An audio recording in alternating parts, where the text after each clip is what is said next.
Buenas tardes, doña Stani.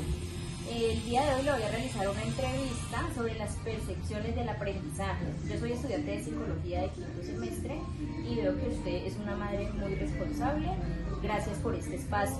La primera pregunta, ¿cómo ha sido su aprendizaje a lo largo de su proyecto de vida? Buenas tardes, pues la verdad ha sido fácil porque no he tenido inconvenientes a lo largo de mi vida. ¿Cómo aprende más fácilmente y por qué, doña Stani? Pues viendo, ese es un don que Dios puso en mí. Su aprendizaje es visual. Sí, señora. Perfecto.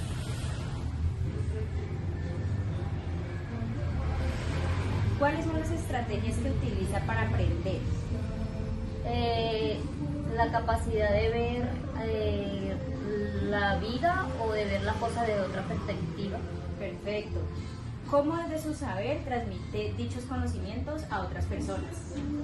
Con el don de la paciencia. Con paciencia les enseño a otros, ya sea de mis labores o ya sea del conocimiento que tenga. Muchas gracias, doña Stani, por esta entrevista. Que esté muy bien. Hasta luego. Gracias a ti por...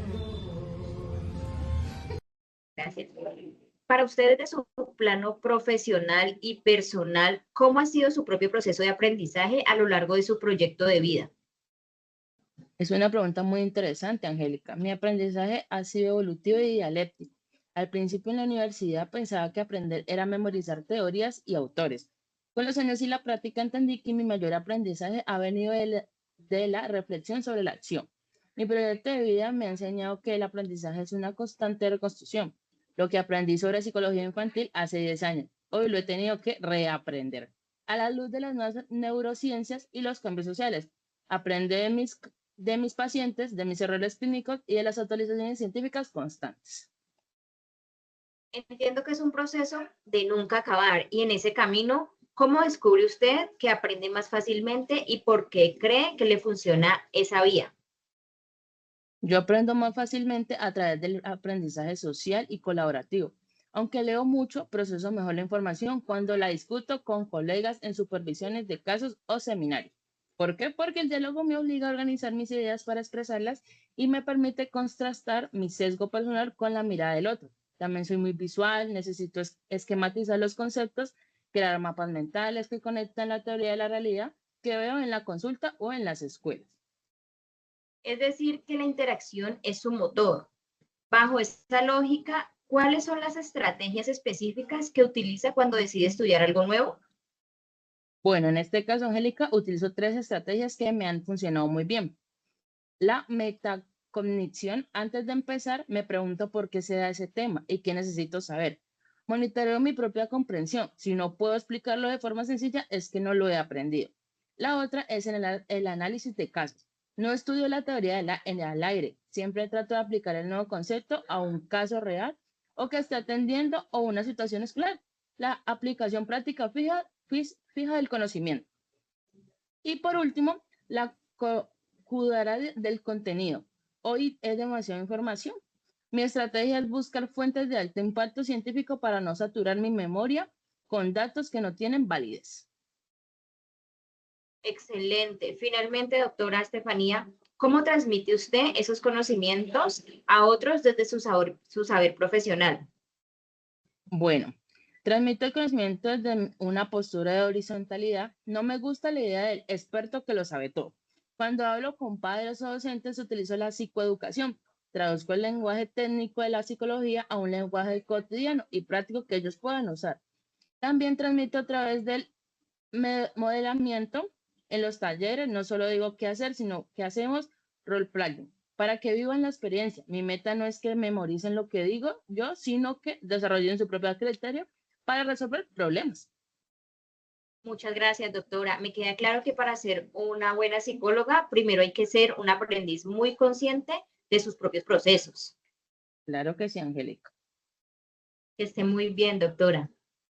Que estés muy bien. Hasta luego. Por su historia personal, ¿cómo ha sido su proceso de aprendizaje a lo largo de su proyecto de vida? Hola Angélica. Bueno, mi aprendizaje ha sido más un proceso incremental y autodirigido.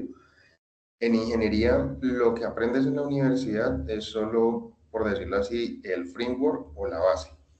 Mi proyecto de vida me ha obligado a un aprendizaje ciclo corto. ¿Qué quiere decir esto? Sale una tecnología nueva, la estudio, la aplico y la descarto si no funciona. Entonces, digamos que en este sentido ha sido de pasar de la teoría académica a la resolución de problemas en tiempo real. Para mí, por ejemplo, aprender no es acumular datos, es más sobre actualizar mi sistema operativo mental para que sea más eficiente cada año. Entiendo, ingeniero. Necesita la evidencia física del concepto. Entonces, ¿cuáles son las estrategias específicas que usted utiliza cuando se enfrenta a un nuevo reto de aprendizaje? Bueno, Angélica, en este caso yo utilizo tres estrategias claves. La primera es la fragmentación, o conocido también como el chunking, que es dividir un problema complejo en pequeñas tareas que pueda resolver en un día. También utilizo otro tipo de estrategia que es la documentación activa. Entonces, ¿qué quiere decir esto? Que yo no solamente leo, sino que o subrayo o hago mapas mentales con el fin de poder mapear la información y el nuevo conocimiento en mi base de datos previa. Y también el tema de la simulación. En este caso lo que yo hago es que llevo lo aprendido a un entorno de prueba. Un ejemplo, si es un código, lo corro, si es una estructura, hago el cálculo. Hasta que yo no veo el resultado tangible, pues no considero que realmente he aprendido algo. Muy metódico, ingeniero. Finalmente, desde su labor técnico, ¿cómo transmite estos conocimientos a sus colegas o a los ingenieros más jóvenes? Bueno, Angélica, en este caso, pues yo transmito mi conocimiento mediante la transferencia de proceso. ¿Eso qué quiere decir? Cuando le enseño a alguien menor en la empresa, no le doy la respuesta directamente, sino que le enseño el algoritmo para llegar a ella. Uso mucho el tema de mentoría técnica. Digamos, por ejemplo, mira, este error, analiza por qué falló, dime cómo lo arreglarías tú, de qué forma.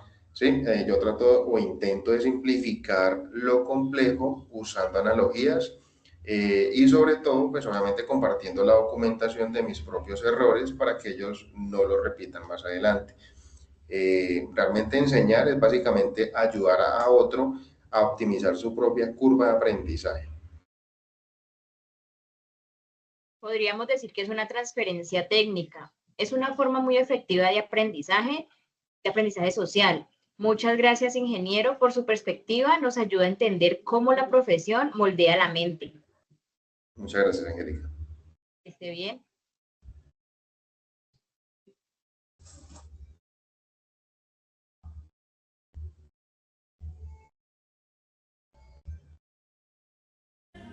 Al analizar las tres entrevistas, comprendo que el aprendizaje no es solo académico, sino una columna vertebral del proyecto de vida.